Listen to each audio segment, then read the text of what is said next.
Jubilito TV Official. So yun.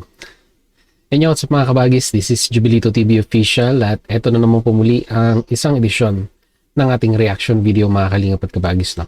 Pero bago po ang lahat, syempre po mega love shoutout po muna kay Kuya Val Santos Matubang, kay Ate Edna Vlogs, kay Kalingap Rab, kay Ruelop Malalag, Kalingap Netizens, Kalingap Subscribers, Kalingap Supporters, at lalong-lalo na po ang ating mga Kalingap Partners. Ayan po, mega love shoutout po sa inyong lahat.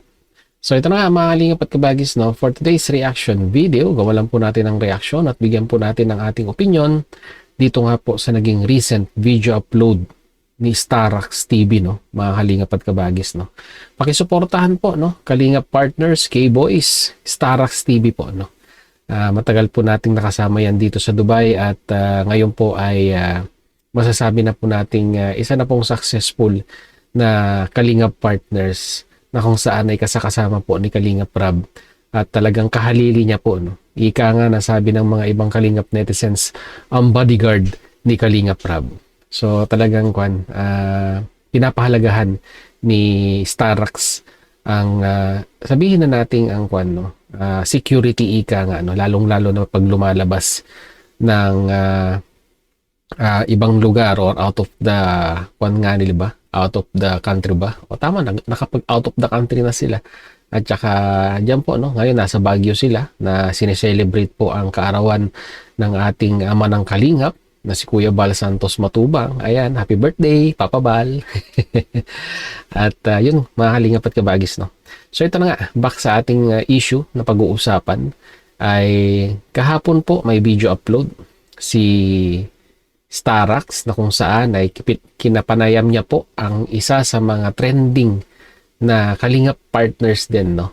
Deputy ng Naga Landing Pad, mga Kalingap at kabagis, no? Tama ba? Deputy ng Naga ba? Di ba ako nagkakamali? Pakicorrect nga ako mga Kalingap at kabagis. Parang nakalimutan ko na ay. So ito na, nakapanayam niya. J. Brad, scouter ni Medit, no? Mga Kalingap at kabagis. Alam nyo naman na nitong mga nakaraang linggo, it's been a week na, mga Kalingap at kabagis, na yun nga po, naging usap-usapan dito po sa community ng Kalingap. Ito pong issue patungkol sa sponsor dito po kay Medit, no? Na kung saan, kung maalala po ninyo, na may mga mangilan-ngilang mga dating sponsor ni Medit ang nagsalita at sinabi ang kanilang concerns. Lalong-lalo na po in regards with financial. At dito ay nadawit din ang pangalan ng scouter dahil po may mga lumalabas na aligasyon na hindi po nire-recognize ito pong si J. Brad bilang scouter. So marami na reactors ang nagbigay ng opinion. Halos itong buong linggong to ay patungkol po dito sa isyong ito ang halos lumalabas na reaction video na ating napapanood, no? At kahapon na rin lang ay may mga nakapag-react na rin dito sa video upload ni Starax dahil talagang very din po, no? Very interesting sa mga Kalingap netizens dahil nga po ang kwento ni J. Brad ay ito nga daw pong si Medit, no? Ay pumunta sa kanilang bahay at meron po siyang mga kasama, no? Na kalalakihan. Kung ano po ang rason ni Medit sa pagpunta sa bahay nila J. Brad, alamin po natin sa interview po, no? Ni Starax dito po kay J. Brad. Kaya wag na po natin patagalin. Panoorin na po natin mga Kalingap at kabagis. Narito po yun. Ano kaya ang pake ni Medit? Ano? Ba't pumunta sa bahay niya? Akala ko ano na naman, kuya? Di ba? May source kasi ako. Grabe. Hindi ko alam, kuya. Ano oras siya pumunta sa bahay ninyo? Gabi na rin. Matapos ko yata mag-live something. Pagkatapos ng live mo, pumunta sa bahay ninyo? Yes. Sa tingin mo kaya, ano kaya ang pakay niya? Bakit siya pumunta doon? Hindi ko lang po alam. Natin masabi kung ano eh. Tapos may kasama, ang sabi ng kapatid ko, may kasama daw siya lalaking mataba. Malaking tao. Pero Sa tingin mo kaya, ano kaya ang pakay nila sa inyo? Bakit ka pinuntahan? baka hindi ko po alam. Something nakakausapin. So siya mismo ano eh. Pumunta sa bahay. Yun ang hindi ko talaga alam, kuya, kung anong pakay niya, kung bakit siya pumunta sa bahay simula nung lumabas yung issue. Diba? Yung dating ako, yung dating ano. Ano kaya yung pag-uwi mo sa inyo, pwede kang pwede ka munang magpunta ng barangay. Bakit naman ako punta ko ng barangay? For safety. Sabihin mo lang, pwede mo magagano ano? Pwede ko man siya kasi unang-una, hindi niya yung lugar. Lugar po yun. Kasi nakakapang inala baga. I-welcome po siya kung pumunta ulit sa bahay. Diba? Kasi sa ganong oras, pinuntahan ka sa inyo, sa bahay Gabi daw ninyo. po yun ay. Gabi siya pumunta. Ibig sabihin, kakausapin ka, Something nakakausapin. o at may kasama pa siyang iba. Pwede ka naman niyang tawagan, di ba? Oo. Bakit pumunta siya doon? Yun lang, hindi ko alam po. Para sa akin, Kinabahan ako doon eh. Kasi alam mo kung bakit ako kinabahan. bakit kuya? Kasi Something na parang, gabi sila pumunta doon eh.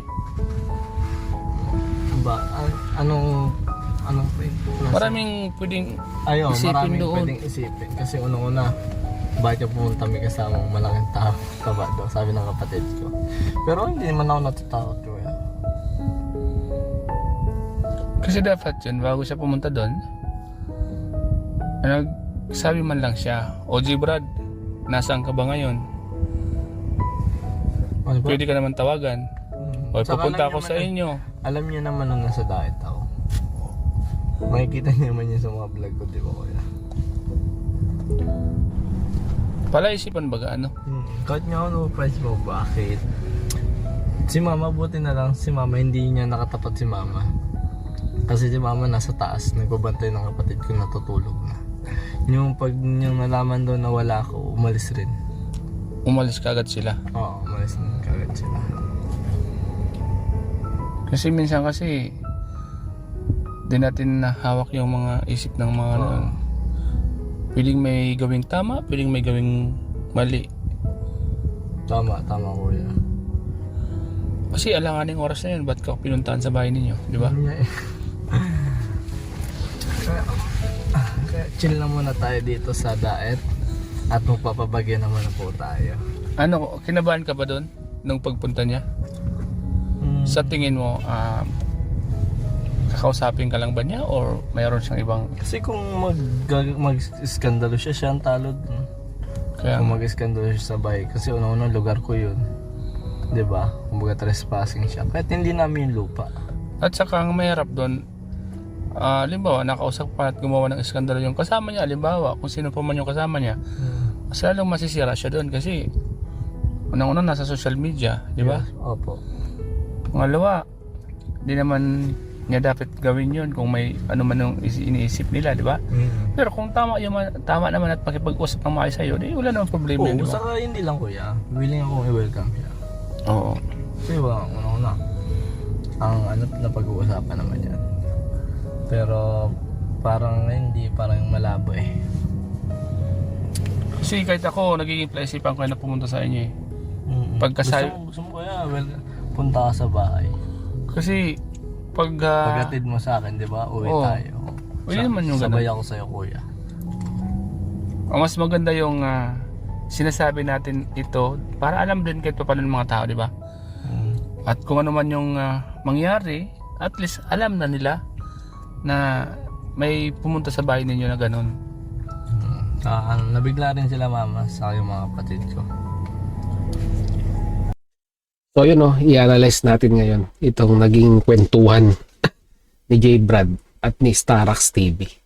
So base dito sa kwento ni J. Brad ay ito nga daw pong si Medit at ang may isang lalaki, malaking lalaki na mataba ay pumunta dyan po sa bahay nila. At alam naman daw ni Medit na itong si J. Brad ay nasa diet. So, unang katanungan dyan, mahalingap at kabagis, no? Ang una natin dapat malaman ay ano ang pakay ni Medit kung bakit po siya pumunta sa bahay nila J. Brad na kung alam naman ni Medit na itong si J. Brad ay nasa diet.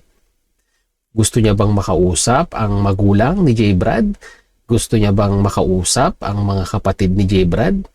So, yun dapat ang masagot ni Medit. Pangalawa, mga kalingap at kabagis, no? Alam naman ni Medit na itong si J. Brad ay nasa daet dahil nakikita naman po sa mga video upload at sa mga live, pwede naman po sanang kausapin via video call or tawagan. Diba? Mga kalingap at kabagis.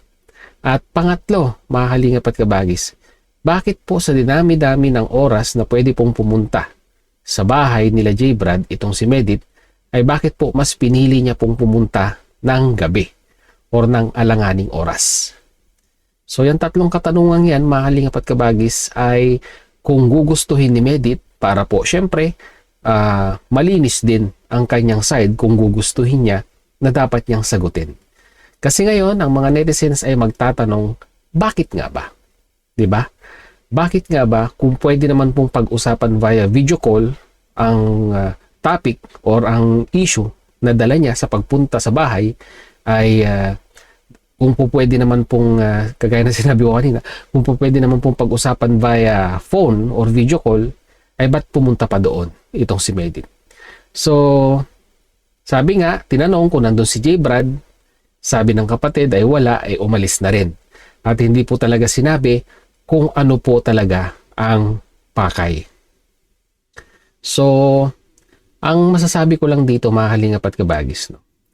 Yung mga ganitong kwan po, no? Lalo na usapin sa social media, di ba?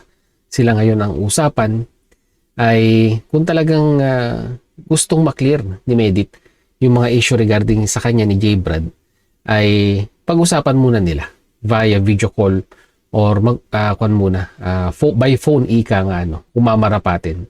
At kung nakapag-decide silang magharap, 'di ba, in person, then that will be the time na i-schedule nila kung kailan po sila magkikita. At huwag po yung alanganing oras, 'di ba? Kasi talagang very questionable nga ika nga. And sa tingin ko po, no, sa tingin ko hindi naman siguro gagawa si Medit ng mga mapapangahas na bagay na alam niyo na lalo siyang ibabash dito po sa social media kung ang intention niya po ay, sabi nga po nila, ay baka may hindi daw gawin base po sa usapan ng dalawa, di ba? Mga kalingap at kabagis. Sa tingin ko naman hindi po gagawin yon. Sa tingin ko lang po, no. Siguro kahit papaano naman po ay nananaig pa rin kay Medit ang takot ika, no? Mga kalingap at kabagis. So, yun po ang ating opinion at reaction regarding dito at katanungan kay Medit. Kung mapanood mo ang video ito, sagutin mo, di ba? Yung mga katanungan yun. At para malinaw din sa mga netizens kung ano talaga yung pakay mo. Kung bakit ka pumunta kila J. Brad, kung alam mo naman, no, sa sarili mo na wala siya doon. At bakit this oras or alanganing oras pa ng gabi ikaw pumunta. So yun, mga kalingap at kabagis, no, hanggang dito na lang muli. Maraming salamat dahil sa dulo po ng ating reaction video ngayong araw na ito. Ay, nasamahan niyo po muli si Jubilito TV Official at muli po nagpapaalala po ang inyong host. Sa mga hindi pa po nakasubscribe sa channel po ni Kuya Val Santos Matubang at Edna Vlogs Kalingap Rab, no? At Ruelop Malalag. Supportahan po natin ang kanilang mga YouTube channel. And at the same time, muli po naglalambing din po ang inyong host. Sa mga hindi pa po nakasubscribe sa channel po ni Jubilito TV Official, ay pakita man po ang subscribe button at ang notification bell para maging updated po kayo sa mga darating nating reaction videos. Ganon din po, paki-follow and like ang ating official FB page na may title pong isa pala yun, na may title pong kaparehas ng ating official YouTube channel. So hanggang dito lang, mga kalingap at kabagis, na once again, this is Jubilito TV Official, proud member po ng Team Cos at ng Karepa Year 2024. As I always say, mga kalingap at kabagis, peace, God first. God bless po. Babush!